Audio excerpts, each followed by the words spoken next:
La lluvia casi me hace la morición 2 veces. Mi problema empieza en julio de 2016. Ese día ocurrió una granizada terrible en mi ciudad. Llovió como nunca antes y empezó a caer hielo del cielo. Mi ciudad tiene un clima tropical, por lo que no estamos preparados para ese tipo de adversidades climáticas. Y las rocas de hielo eran tan grandes y tantas a la vez que causaron estragos sin precedentes. Eran las 5 de la tarde. Yo estaba en mi casita humilde, esperando a que mi amado esposo llegara de su trabajo. Y de un momento a otro empezó a diluviar de esa manera. Las rocas de hielo empezaron a romper el tejado de mi casita. Yo estaba sola. No sabía qué hacer. Y lo único que se me ocurrió fue refugiarme en un pequeño espacio debajo de la puerta de la entrada que tenía 1 metro cuadrado de techo de cemento, como por las escaleras. Intenté llamar a mi esposo, pero el pánico generalizado hizo que las líneas telefónicas colapsaran. Me preocupé muchísimo. Estaba angustiada porque veía cómo las rocas de hielo rompían las tejas y entraban a mi casita. Yo sentía que en cualquier momento me iban a caer sobre la cabeza y me iban a desvivir. Además de eso, pensaba en cómo o dónde estaba mi esposo. No tenía noticias de él y yo sabía que ya había salido de su trabajo. A él le gustaba caminar hasta la casa y además nos convenía mucho porque éramos muy pobres, así que caminaba 1 hora para llegar a casa y ahorrarse el dinero del transporte. Yo en mi mente me imaginaba que el granizo lo había sorprendido en la calle y que estaba desvivido por ahí tirado en algún lugar de la ciudad. Sí, ya sé que soy un poquito paranoica, pero realmente nunca había vivido un desastre natural como ese. Y verme refugiada en 1 metro cuadrado de espacio mientras la lluvia y el hielo dañaban mis pocas cositas y sin tener noticias de mi amado, pues me carcomían. Empecé a sentirme extremadamente ansiosa. La frustración de no poder moverme, porque literalmente caían piedras de hielo del cielo, me tenía en un estado eufórico. Fueron 30 minutos de angustia, estrés y temor que aún recuerdo y me hacen sentir muy mal los días de tormenta. En medio de gritos y gente corriendo porque la lluvia acababa con sus viviendas de repente, vi a lo lejos a mi esposo corriendo hacia mí. Estaba totalmente empapado, pero con una sonrisa en su rostro. Solo con verlo a la distancia y saber que estaba bien, sucumbí en llanto. Me abrazó, me dijo que todo iba a estar bien y entonces después de llorar un ratico y estar a su lado, la lluvia paró. Sacamos nuestras cositas. Se nos dañaron algunas y tuvimos que botarlas, pero estábamos bien y juntos.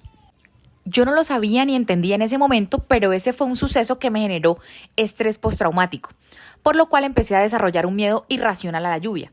Cada vez que empezaba a llover y yo escuchaba el tejado, se me iba el aire, me costaba respirar, si era de noche no dormía y recordaba todo lo que sentí durante la granizada. Y como éramos pobres, no teníamos muchas opciones. El señor dueño de la casa no quiso cambiar el tejado, sino que lo remendó mal remendado y ahora teníamos unas goteras insoportables. Cuando llovía, teníamos que abrir el paraguas en la cocina para poder comer.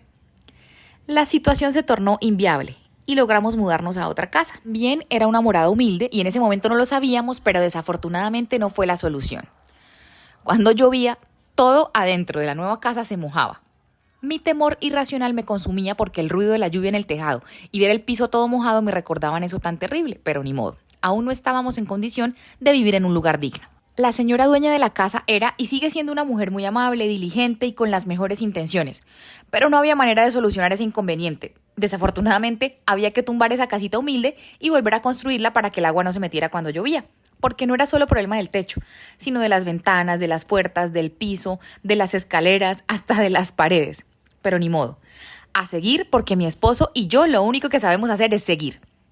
Estando en esa casa, quedé embarazada de nuestra hija. La empresa andaba bien, empezaba a crecer, cada día facturaba más y estábamos muy cerca de lograrlo. Allí nació Abigail y todo pintaba mucho mejor. Nuestros esfuerzos estaban dando resultado, veíamos el fruto de nuestro trabajo. Parecía que íbamos a superarnos económicamente y a prosperar.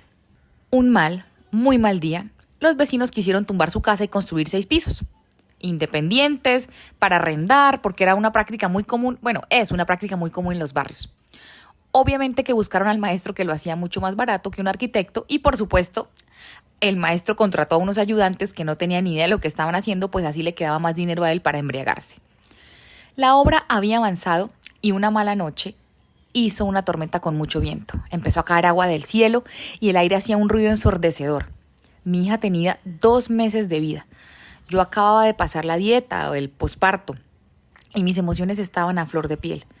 No podía dormir porque estaba angustiada, ya que tuve una ligera depresión posparto y la lluvia me agudizó la angustia. Me paré al baño y de regreso paré en la cocina para beber un vaso de agua. Era la medianoche. Me serví el vaso. Cuando estaba a punto de beberlo, un estruendo impresionante sonó. Una de las tejas de la construcción de los vecinos se había soltado y el viento la había empujado encima de nosotros. Era tan grande y pesada que rompió nuestro techo y cayó a mis pies, a solo 50 centímetros de mí. En ese momento vi cómo mi vida pasaba por mis ojos. De nuevo la lluvia hacía estragos, pero esta vez más que la anterior. Las posibilidades de desvivirme eran altísimas, porque si esa teja enorme me hubiera caído en la cabeza, no les habría podido estar contando esta historia. Daniel se despertó por el estruendo y me vio ahí en la cocina petrificada, inmóvil del susto y el terror. Con el suelo lleno de agua, tierra y restos del tejado, mi mamá estaba esa noche con nosotros, estaba con la niña en ese momento, quedándose en su habitación. Ella la alzó y la abrazó. Daniel me ayudó a salir de entre las tejas con cuidado para no lastimarme los pies. Ese fue el susto más grande que he tenido en mi vida, porque estuve a 50 centímetros de perderla. Se imaginarán que el estrés postraumático aumentó significativamente. La angustia me consumía cada vez que escuchaba lluvia, pero no quería quejarme. Estábamos haciendo un esfuerzo enorme por prosperar nuestra empresa y mi esposo ya estaba demasiado agobiado con tantas cosas a la vez.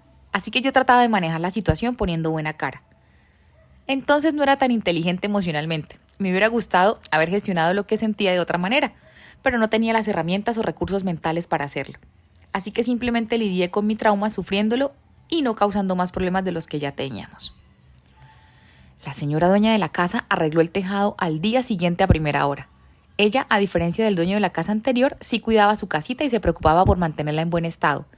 Pero como les conté, el tejado era el menor de los problemas de esa casa. Otro día que llovió fuerte y de nuevo se nos inundó todo. Mi esposo empezó a sacar el agua con una escoba y se puso a llorar de la frustración mientras yo tenía a Abigail en mis brazos y recordaba mis traumas generados por las fuertes lluvias. Ahí veía cómo mi esposo con lágrimas en los ojos y totalmente frustrado sacaba el agua de la sala, la habitación, hasta que finalmente dijo que se había hartado, que esa no era la vida que él quería para mí, para nuestra hija ni para él, que iba a tomar decisiones descabelladas y necesitaba de todo mi apoyo porque no podríamos continuar viviendo de esa manera. Y no fue que sencillamente se le ocurrió ese día y por ese motivo la idea de salir de allí. Él siempre había querido superarse y me contagió la idea a mí también. Estábamos haciendo todo en nuestra mano para lograrlo. Pero ese fue un detonante para acelerar el proceso, mejor dicho. Esa fue la gota que rebosó y derramó su vaso. Se le acabó la paciencia y ya no quiso esperar más para buscar una vivienda digna para nosotros. Me propuso un plan absurdo que solamente cabía en su cabeza. Algo tan arriesgado y ridículo que nadie sería capaz de hacerlo funcionar. Únicamente nosotros dos. Y por supuesto, lo apoyé, tal como siempre lo he apoyado en todo. Y no solo moralmente, sino físicamente. Yo he construido a su lado nuestra prosperidad, con esfuerzo, con disciplina, con buena actitud y con nuestras uñas juntos hemos forjado nuestro destino. Pronto les contaré qué hicimos y cómo. El hecho es que, saltando varios meses de historia, llegamos al día en que finalmente su plan funcionó. Y desde entonces vivimos en conjuntos residenciales. Nos gusta mucho vivir en edificios muy altos. Saber que sobre mi cabeza no hay tejado sino otro apartamento y tener claro que la lluvia no va a hacer que algo me caiga en la cabeza me da paz y tranquilidad. Poco a poco y con nuestras nuevas condiciones de vida logré superar un poco mi trauma. Fui adquiriendo herramientas y recursos emocionales. Le puse nombre y palabras a mi sufrimiento. Lo racionalicé y con paciencia y apoyo pasé la página. Ya puedo dormir tranquila cuando llueve. Ya no se me mete ni una sola gota de agua por ningún lado al apartamento en el que vivimos y está tan bien hecho que si cierro las ventanas ni el ruido de la lluvia entra. Ya no temo por mi vida ni la de nuestra hija cuando llueve, pues vivimos en una zona linda de nuestra ciudad donde todo está bien construido y se mantiene en perfectas condiciones. Y no piensen por favor que soy desagradecida y hablo mal de los lugares donde tuve que vivir antes. Solamente creo que no hay nada de malo en decir las cosas como son. Si bien es cierto que estos otros hogares sirvieron de techo para mi familia y para mí, también es cierto que esos techos casi me hacen la morición 2 veces. Sé que quieren que les cuente cómo logramos salir de esas casitas humildes y empezamos a vivir en condiciones favorables. Y lo voy a hacer. Sigan pendientes de mis historias que se ponen cada vez más buenas y por si tenían dudas, sí, esto sí me sucedió a mí. Mi esposo está escribiendo un libro buenísimo en el que cuenta todo nuestro proceso para salir adelante. Pronto saldrá a la venta en todos los formatos y por supuesto también en audiolibro con nuestras voces.